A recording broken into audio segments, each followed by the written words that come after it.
डाली से गिरते हुए पत्तों ने क्या खूब कहा है, अगर बोझ बन जाओगे तो अपने ही तुम्हें गिरा देंगे।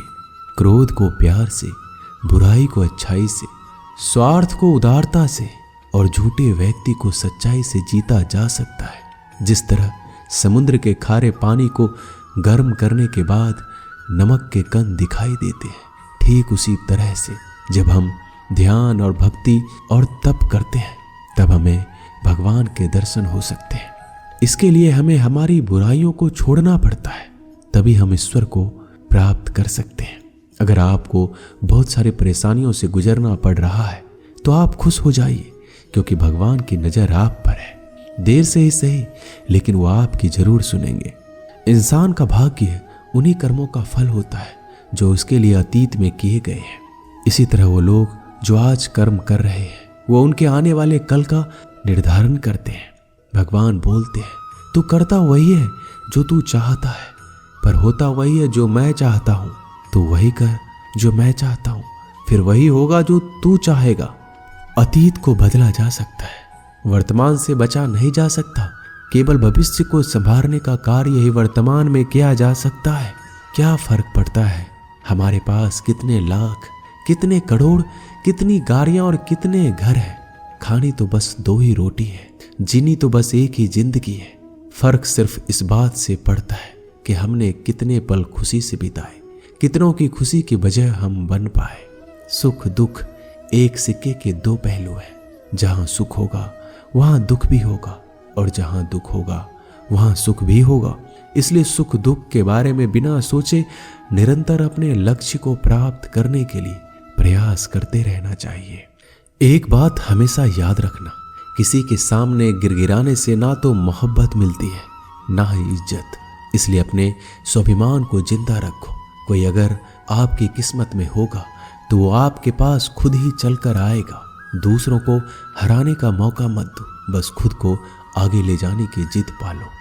कभी हार ना मानने की आदत ही एक दिन जीतने की आदत बन जाती है। एक बार एक व्यक्ति नदी के पुल से कहीं जा रहा था, तभी अचानक उसके पीछे कई बंदर पड़ जाते हैं और उस आदमी को परेशान करने लगते हैं। वह आदमी अपने आप को बचाने के लिए उन बंदरों से दूर भागने की कोशिश करता है। तभी सामने से एक आदमी आकर उस आदमी को कहता है कि तुम इन बंदरों से मत डरो, तुम जितना इन बंदरों से डरोगे वो तुम्हें उतना ही डराएंगे। तुम इनका डटकर सामना करो। वो आदमी उन बंदरों का सामना करने के लिए उनकी तरफ देखता है, उन बंदरों की आंखों में आंखें डालकर चिल्लाने लगता है और सभी बंदर वहां से भाग जाते हैं।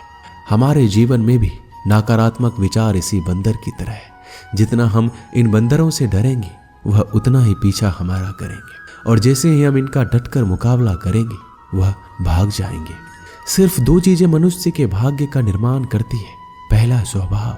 अगर आपके स्वभाव में अच्छाई, विनम्रता और गुण है तो आपका भाग्य चमकेगा। अगर आपका स्वभाव क्रोधी है, आलसी है, तो आपका भाग्य बिगड़ना अनिवार्य है। इसलिए अपने स्वभाव को मधुर और आकर्षित बनाइए। दूसरा, आपकी वाणी। बोलना तो आदमी 2.5 साल की उम्र में ही सीख जाता है, परंतु कब, कैसे और क्या बोलना है ये उसे जिंदगी भर समझ नहीं आता। जिसे ये बोलना आ गया कि कब, कहाँ और कितना बोलना है, समझ लो उसे सफल होने के लिए कोई नहीं रोक सकता। पिता से बड़ा कोई सलाहकार नहीं, माँ की छांव से बड़ी कोई दुनिया नहीं, भाई से अच्छा कोई भागीदार नहीं और बहन से बड़ा कोई शुभ चिंतक नहीं। इस मतलबी दुनिया से कोई मतलब ना रखो, और मतलब रखना है तो अपने मतलब से मतलब रखो।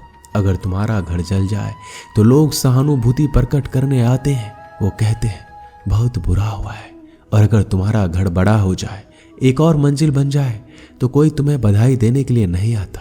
जरा सोचिए, जब आपके साथ कुछ अच्छा होता है तो कोई कहने नहीं आता कि अच्छा हुआ, जानकर खुशी हुई। मगर आपके साथ कुछ बुरा होता है तो जरूर कुछ लोग आकर ये कहेंगे कि सुनकर बुरा लगा। मगर जब वो कहते हैं अरे बहुत बुरा हुआ, तब तुम जान जाओगे कि वो सिर्फ मजा ले रहे थे। दुआएं मांगने से किसका भला होता है, मिलता तो वही है जो हमने बोया होता है। तुम नीचे गिर के देखो, कोई नहीं उठाएगा। दिखाओ तुम जड़ा उड़कर, फिर देखो सब आएंगे गिराने। एक बात हमेशा याद रखना, अगर शराब की दुकान पर बैठकर दूध पियोगे तो तुम्हें शराबी का ही दर्जा मिलेगा, और किसी मंदिर में बैठकर पानी भी पियोगे तो तुम्हें एक संत का दर्जा दिया जाएगा।